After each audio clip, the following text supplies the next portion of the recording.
What's going on, y'all? It's Tyler. Hope you're doing well. Now, if it looks a little different, I'm shooting on the Blackmagic Pocket 4K right now, and I'm actually kind of testing the audio. I got the Sennheiser MKE 600 running directly into the camera, and the camera is providing phantom power to the microphone. So if it looks good, if it sounds good or anything, just let me know in the comments below. So the purpose of today's video is to talk about the custom shooting modes on the Canon 5D Mark IV, and this does apply to other DSLRs out there. And I was talking to a buddy of mine. He just picked up a new camera, Canon EOS R, and he was asking, hey, is there a way to switch between 24p and 60p really quickly? And he's a vlogger, so this is going to kind of be more from a vlogger perspective on how to switch the settings. But I said, well, I can show you how to do it on my 5D Mark IV, and instead of doing that, I figured I'd just make a video, so hopefully this will help a few other people out too. I don't think it's that much different on the Canon EOS R. However, I've not used one personally, so I can't say for sure if it's the same process. So without further ado, let's go ahead and jump into the menu on the 5D Mark IV, and I'll show you how I set up my custom shooting modes. Okay guys, so first thing we want to do is we want to turn the camera on, obviously. And then I like to flip over to the manual setting. So what I'm going to do is I'm going to set this up as if it were for a vlogging setup or something like that. So what I'll do is I'm going to come in here to the resolution and make sure that I'm set up to 23.98 frames per second in full HD. 4K is extremely overkill for vlogging, in my opinion. So I'm going to stay with 23.98, but I'm going to go in the all eye setting because it is a little bit easier for editing and it is a higher quality. I'm going to set up my picture profile to faithful. That's one of my favorite picture profiles for photography and for videography on this camera, unless I'm using Canon log. For the white balance, I'm going to set it up to auto white balance with the white priority. And what that helps out is in tungsten lighting.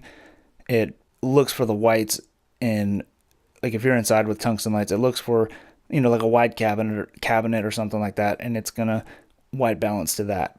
And the next setting is I'm gonna set up the ISO, and then for vlogging, I actually like to just flip over to the auto ISO. It's one less thing I have to worry about, and unless I'm in super extreme dark conditions, I'm not really all that concerned about it. For the shutter speed, I'm gonna do 1/50 to follow the 180-degree rule. And then for my aperture, I like to set it up at f2.8. A lot of the lenses I own are either, f2.8, f1.4, or f4. So f2.8 is a good starting place, and if I put an f4 lens on, what it'll do is it'll just revert to the lowest aperture. For autofocus, I'm going to stick to the center autofocus point, and what that allows you to do is it allows you to have faster drive speeds and faster sensitivity with the face tracking. For some reason, it's not available to change those things. So center, I find, is plenty good enough, especially if you have like a 16-35 or something like that. Or if you're on a crop sensor, 10-18, something similar to that. So once I've got these settings all how I want to have them in the camera, what I go over is to the menu, and then on the fourth menu over, which looks like a wrench, and on the fifth sub-menu, there's this custom shooting mode, C1 through 3. On this camera, there are 3. Some cameras are only 1. Just depends on the camera you have. Go over here to custom shooting mode, and then you just click to register settings. Custom shooting mode, I'm going to set it to 1. Hit OK. And then if I come out and just half press the shutter, back out to my main menu, and you can see over here in the top left corner there is a movie icon with the M. And one thing I forgot to mention is if you're on the 5D Mark IV, make sure you're over in this movie setting to make sure that you register those settings on the movie mode. So if I come over here and I switch over from M to custom shooting mode 1, you can see that all the settings that I just set up are there just as they were when I registered the settings. So I've got auto ISO, f2.8 as my aperture, shutter speed of 50, my autofocus is in the center dot, and then over here the auto white balance and the faithful picture profile. So similarly what I've done, if I flip over here to custom mode 2, I've got it set up to actually shoot in Canon log with the video assist on. I've got my shutter speed to 125 or 1/125th of a second, and the reason being is because if you can see over here, I've actually got it set to 60p. And the reason why I've got Canon log set up on this is personally I just feel like the Canon log in 60p looks really good, and it doesn't take much to grade it to, in my opinion, make it look really, really good. And if I flip back over to setting 1, again, I've got the settings already set up. And so if you're vlogging, this is a really good setup. And I've also got a third one, and that's just shoot in 24p with Canon log. And it's set at full HD, but I have face tracking on. So this is what if I'm shooting an interview or something like that, and I want to be able to grade it. I find that this is a really good setting, especially if I'm running out to Atomos Ninja 5 to get that 4:2:2 color space.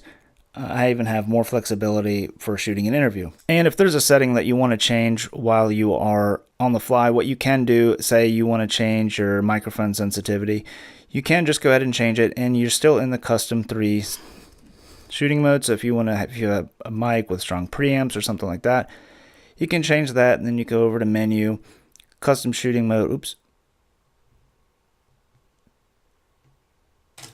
register settings, and you'd go to and then you register whatever custom shooting mode you want, and then you'd be back into, and that it would be saved just like as you did the first time. So an instance where I would want to do something like that is if I'm shooting an event and I am shooting in Canon log and I want to put this on my glide cam or something like that, and I didn't want to do face tracking, I could come over here, click the autofocus center, go to menu, register the setting to custom mode 3,